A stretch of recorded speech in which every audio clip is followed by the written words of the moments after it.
अहमदाबाद में गुरुवार को एक बड़ा हादसा हो गया।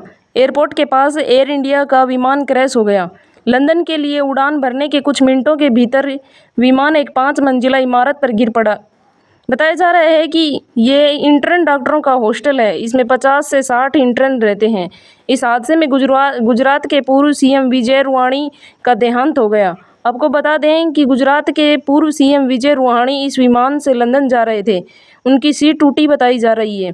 दोपहर करीब 1:39 पर इस विमान ने अहमदाबाद एयरपोर्ट से उड़ान भरी थी। उड़ान भरते ही विमान में पायलट को गड़बड़ी का एहसास हुआ। एटीएस को इमरजेंसी की सूचना भी दी गई, लेकिन इससे पहले कि कोई कदम उठाया जाता, विमान तेजी से नीचे गिर पड़ा। इस विमान में कुल 242 पैसेंजर सवार थे। इनमें से 13 ब्रिटेन, 7 पुर्तगाली और 1 कनाडाई नागरिक था। हादसे की जगह से अब तक कुल 100 से ज़्यादा शवों के मिलने की खबर है। ज़्यादातर शव इतनी बुरी तरह से झुलस चुके हैं कि उनकी पहचान करने में भी बेहद मुश्किल हो रही है। उनकी पहचान डीएनए टेस्ट के बाद ही संभव हो पाएगी।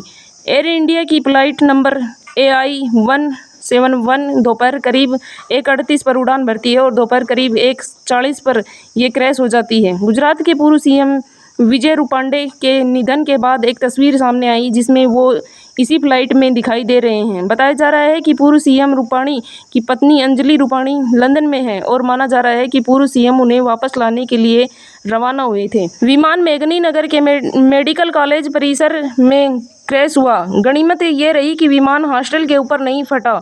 उसका एक हिस्सा हॉस्टल परिसर में फंसा जबकि दूसरा हिस्सा पास में गिरी, जिसमें विस्फोट हो गया था। धमाके के बाद इमारत में भी आग लग गई। बोइंग 787 ड्रीमलाइनर विमान उड़ान भरने के तुरंत बाद एकदम तेजी से नीचे आते देखा गया और ये वल्लभ भाई पटेल अंतर्राष्ट्रीय हवाई अड्डे के नज़दीक मेघनी नगर इलाके में दुर्घटनाग्रस्त हो गया।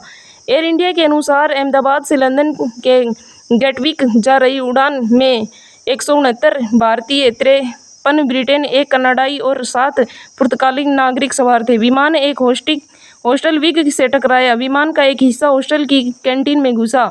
अंदर की तस्वीरों में दिख रहा है खाने के प्लेट से ये लगता है कि वहाँ कुछ लोग उस वक्त खाना भी खा रहे थे। विमान का एक हिस्सा अभी तक इमारत पर लटका हुआ दिख रहा है, जबकि विमान के गिरते ही बहुत तेजी से धमाका हुआ। धमाके की वजह से बहुत बड़ा आग का गोला और आसमान में उड़ता हुआ काले धुएं का गुबार दिखा। विमान में क्रू मेंबर समेत कुल 243 लोग सवार थे। स्थानीय मीडिया के मुताबिक 100 से ज़्यादा शवों को निकाला जा चुका है। दर्जनों झुलसे हुए हैं।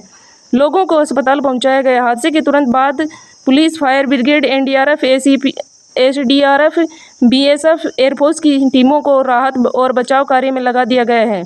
अब तक के मुताबिक इस इतिहास में सबसे भयावह हादसे में दर्ज हो चुका है, जिसे लेकर दुनिया भर में से श्रद्धांजलि दी जा रही है। इस वीडियो में फिलहाल इतना ही है। बने रहिए आगे की वीडियो के लिए हमारे यूट्यूब चैनल के साथ।